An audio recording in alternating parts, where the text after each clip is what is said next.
Nagbabalik ang champion at champion sa hapon na NBN Sports. Ngayon po makakasama natin at makakakwentuhan ang Miss Asia Bronze. Ang bronze medalist po na naganap na Asian Bodybuilding at Fitness Championship sa Thailand. Miss Rowena Marcaida. Miss Rowena, mabuhay! Good afternoon po. Good afternoon sa lahat.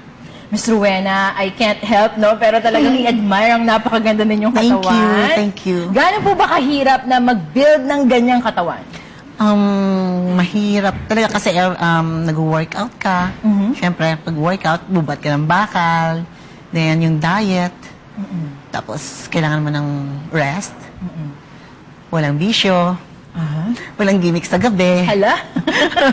Pero Miss Rowena, let's talk about ito munang win mo in Thailand. Gaano po ba kabigat yung kompetisyon at gaano karaming nakalaban ninyo? Yeah, Asian Championship is talagang malaking competition siya.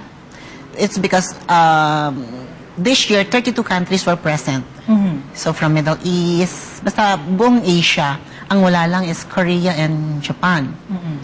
So, talagang sa lahat ng international championship na pinuntahan ko, this one is, sabi ko, yung experience ko is, yun ang pinaka magandang achievement ko talaga at pinakamagandang experience. At nakikita natin yung mga pictures ng lumaban ka. Grabe, grabe. Last year? Last year pa yan? Last year yan. Ganon? Imagine, tingnan niyo yung itsura niyo dyan. And then now... That is last April sa New Zealand. Ito sa New Zealand Miss Asia naman. Pacific and nakuha ko ulit yung title dyan. Grabe. Miss Rowena, grabe. So, kumbaga itong itsura natin ngayon, itong bodying ito parang petics mode pa ito. Walang ginagawa, ganito ng katawan niya. Yeah, wala. Hindi pa ako nag-workout for how many days na. Kasi galing ako ng Cebu. Then, wala na yung diet. Siyempre, pagkatapos, ganun talaga. Pero sino po yung nanalo nung gold sa silver?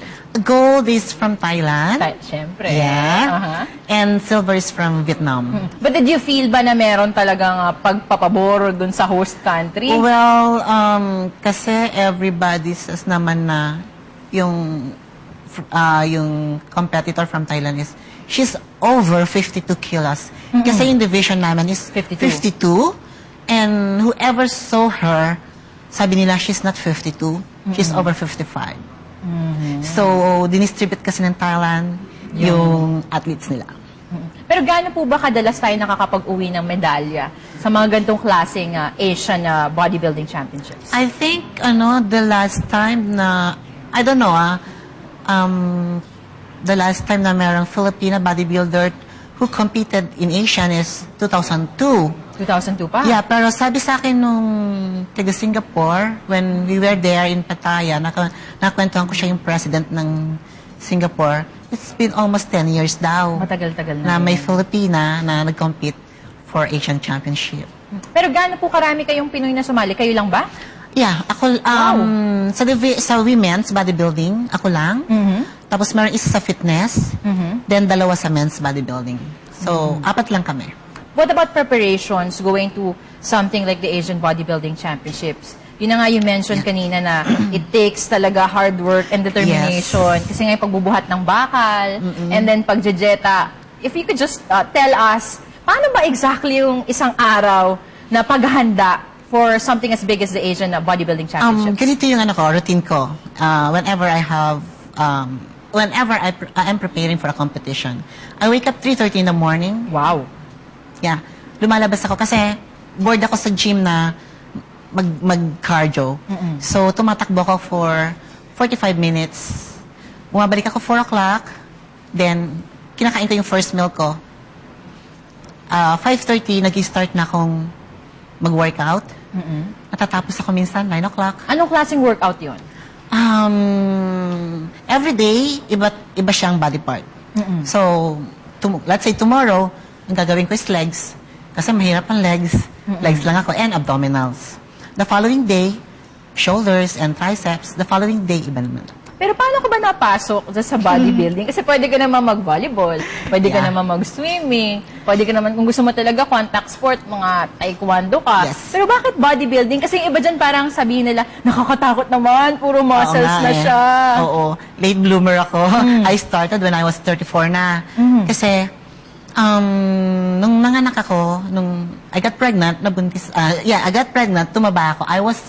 When I hit the gym, 7 years after, kasi 7-year-old yung anak ko nun, I was 170 pounds. Then it took me a year para pumayat. Pero ano yun everyday workout, diet, sabay-sabay yun. Then may mga namit ako na bodybuilders from Manila na sabi nila, ate, why don't you try? Kasi iilan lang ang bodybuilders here sa Philippines. Malay mo, makagawa ka ng pangalan. So, yun na. Tinry ko, na-enjoy ko, now, it's my passion. Ano bang meron ng bodybuilding? Na parang dapat din kami lahat mag-join sa pag-bodybuild. Parang iba kasi yung fulfillment mo pag tinitingnan mo yung katawan mo na, sculpt yung katawan mo, yung confidence mo. Ganon, kahit na, siyempre ako, malit ako. So, pag parang iba. Tapos, yung healthy living, clean living, you eat clean. Pero what about yung kunwari, maglalakad ka sa mall? So, syempre, makikita namin na winner talaga ang mga braso ni Miss Rowena. Ano yung reaction nila generally? Kasi some people don't understand, di ba? Yeah. Napagkakamalan akong bakla. I have experiences sa Glorieta, sa Trinoma. Pumasok ako sa CR ng babae. Oh. Pinapalabas ako. Ganon? Yes, sa MRT. Nasa lane ako ng women's. Pinapalis ako ng guard. Sa airport. Hinakap ka ba? Hindi naman. No. Pero, when was that? Last July, punta ko ng Hong Kong. Yung body search. I was wearing, yung pants ko rin yata, this one, and I was wearing black na fit. Ewan ko, lesbian siguro yung nagbabody search. Ganyan yung katawan ko. Eh, di ba yung bat hindi nakasali? Pati ba't ko ginanon? Talaga? Yeah. Yung mga experiences din palang ganun. Anyway, ma'am, kasi gusto namin talaga maipakita sa mga viewers kung gaano nga ba talaga kaganda itong katawan ni Miss Rowena Marcaida. If you could just post a bit for us, medyo i-compare lang natin yung kagandahan nating dalawa. O, di ba? Miss Rowena, please stand up. O, di ba? Okay. Ayan, sige, hatakin mo lang yan. Okay lang yan. Okay lang tayo dyan. Ma'am, dito. Yan, dyan ka lang. So, medyo post po tayo. O, di ba?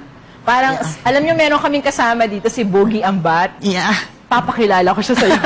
Sige, Ms. Rowena, post pa. O, di ba? Grabe. Kailan kaya ako magkakaganyan? O, di ba? Yung back. Winner na winner, Ms. Rowena. Ang iyong back, talagang rippled. Yes. At required kayong magbigay ng mga poses, di ba? Yes. How many Meron poses? kaming 7 mandatory posing. Para talagang mapakita kung gaano mapakita ka mo yung, sculpted yung yung bawat muscles muscle mo. group, di ba? O, di ba? Yung biceps, triceps, chest, abdominals, backs, yung lats, yung quads. Pero hindi naman kailangan mag-routine kasi I understand yung routine No, fitness. may routine kami. Meron din? Nagda-dance ka rin? Yeah, 19 seconds na, no? Pero yung dance mo, kailangan ipakita mo rin yung muscles mo, yung posing, yung mandatory posing, kasama din siya. Okay, sige. With that, Miss Rowena, why don't you invite our viewers na medyo jumoin din sa pag-bodybuilding? At syempre, pasalamatan mo na rin yung mga sponsors mo. Wala pa akong sponsor, baka meron, baka makahanap na. Opo. Mga papasalamatan lang natin kung mag-anak. Yung family ko for supporting me sa pinasok ko nung una, ayaw nila. Yung son ko, he's so very supportive siya, and sabi niya magiging bodybuilder din siya. And yung mga mentors ko, si Jay Manawis, si Vince Hipe, Dondon Cortuna, si Therese, yung mga friends ko, si Emay, yung mga client ko, si Jim, very supportive sila. Kahit matalo ako, ako pa rin ang champion nila. Oh, di ba? Then, yung yung honey ko. Honey! Kasi siya ang financier ko, lahat. Diba? And sino pa ba? Marami pang iba. Morris. Basta silang lahat na alam na nila. Sorry kung And Miss Corina Benipayo. Si Mr. Sunny Lim. Mr. Tanyag. Si Mr. Chu. Sige, sige pa, ma'am. Kaya mo pa yan. Sino pa? Sino pa? Nakadiet pa ako. Anyway, no, maraming salamat, Miss. At magpakita ka pa nga ng post bago tayo mag-tugap. Ayan, o, di ba? Ang lupit, Miss Rowena Marcaida. Maraming salamat. Ang pagsagot po you. sa inyong mga text messages at emails susunod na sa pagbabalik ng #1 sa hapon, NBN Sports.